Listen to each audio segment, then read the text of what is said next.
5 seconds. Start.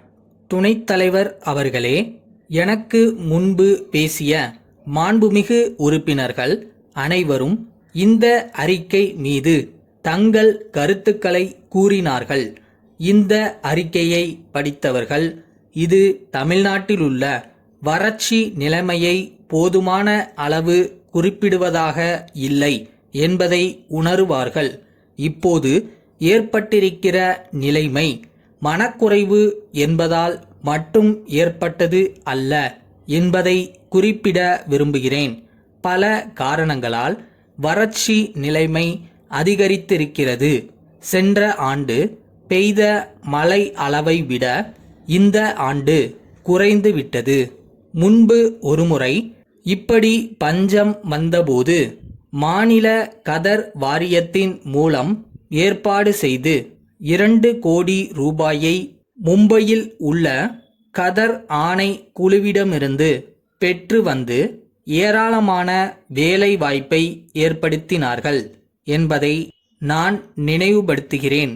ஆகவே பஞ்ச காலத்தில் உள்ளூர் ஆசாரிகள், தச்சர்கள், கொல்லர்கள் செய்யக்கூடிய கருவிகளை கொடுத்து அதன் மூலம் நூல் உற்பத்தி செய்து துணி உற்பத்தி செய்தால் பொதுமக்களுக்கும் வேலை வாய்ப்பு கிடைக்கும், பஞ்சத்தையும் சமாளிக்க முடியும்.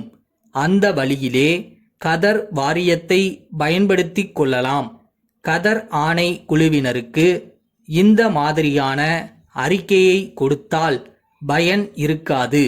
உண்மை நிலைமை என்ன என்று எடுத்துக்காட்டி ஒரு அறிக்கையை தயாரித்து அவர்களுக்கு கொடுக்க வேண்டும்.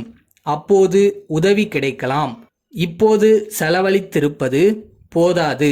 ஆகவே இன்னும் அதிகமான பணத்தை செலவழிக்க வேண்டும் என்று எல்லா உறுப்பினர்களும் சொன்னார்கள். செலவழிப்பது என்பது நம்முடைய அரசின் கடமை. பொதுமக்களுக்கும் இதை செய்வதில் கடமை இருக்கிறது என்று உணர்த்த வேண்டும். வறட்சி, பஞ்சம் போன்ற காலங்களில் குற்றங்கள் அதிகமாக வளரும். சாப்பிட ஒன்றும் வழி இல்லாவிட்டால் திருட்டு போன்ற குற்றங்கள் ஏற்படும். இவற்றை சமாளிக்க பொதுமக்களுடைய கடமைகளை பற்றி அவர்களுக்கு உணர்த்த வேண்டும். அரசினுடைய முக்கியமான கடமை நிதியை கொடுப்பது. ஒவ்வொரு வட்டத்திற்கும் எவ்வளவு ஒதுக்குகிறார்கள் என்ற விபரம் பொதுமக்களுக்கு தெரிந்தால் அதை சரியாக செலவழிக்கிறார்களா என்று பார்க்கும் உணர்வு அவர்களுக்கு வரும். ஆகவே பொதுமக்களுக்கு தெரிகிற மாதிரி ஒவ்வொரு வட்டாரத்திற்கும் இவ்வளவு ஒதுக்கப்பட்டிருக்கிறது என்று அறிவிக்க வேண்டும். அப்படி செய்தால் பொதுமக்களும் கண்ணும் கருத்துமாக இருப்பார்கள் என்பதை சொல்ல விரும்புகிறேன்.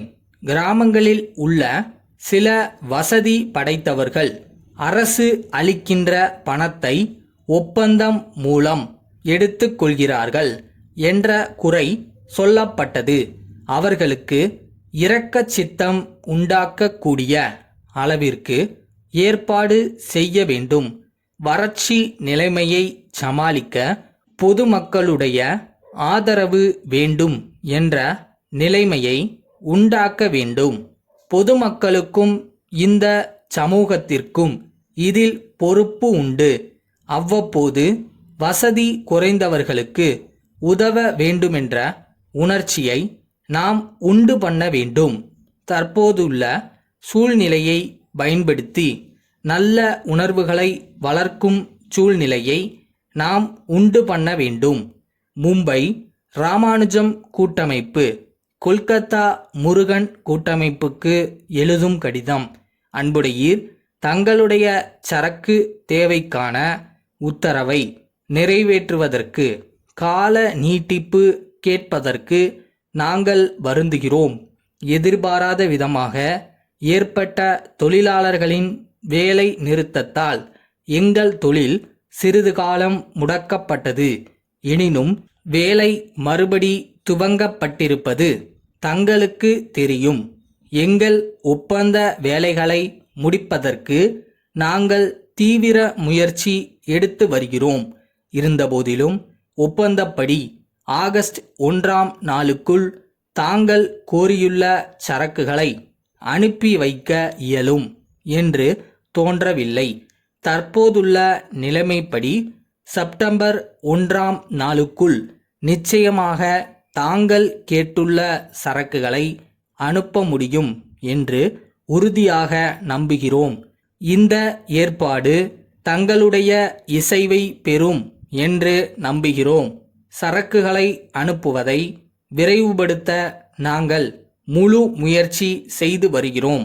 எங்களுடைய கட்டுப்பாட்டில் இல்லாத காரணங்களால் இந்த காலதாமதம் ஏற்பட்டிருக்கிறது என்பதை உணர்ந்து நாங்கள் கோரியுள்ள கால நீட்டிப்பை தாங்கள் அன்புடன் அளிப்பீர்கள் என்று நம்புகிறோம். தங்கள் நம்பிக்கையுள்ள